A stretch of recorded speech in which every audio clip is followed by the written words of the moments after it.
This tutorial review will show you how to save audio from WhatsApp on iPhone.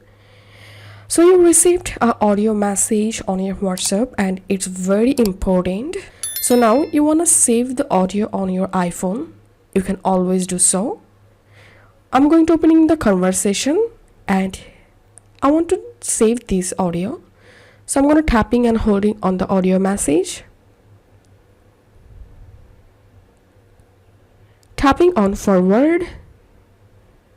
At the bottom right, you will find this share icon. So tap on it and tap on save to files. Select a folder and from here you can change the file name. Tap on done. Tap on save. And now to see the saved audio, go to your files app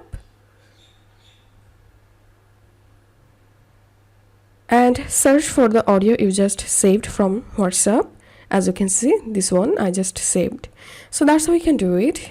If you find this video helpful, don't forget to subscribe Tutorial River. See you in the next video.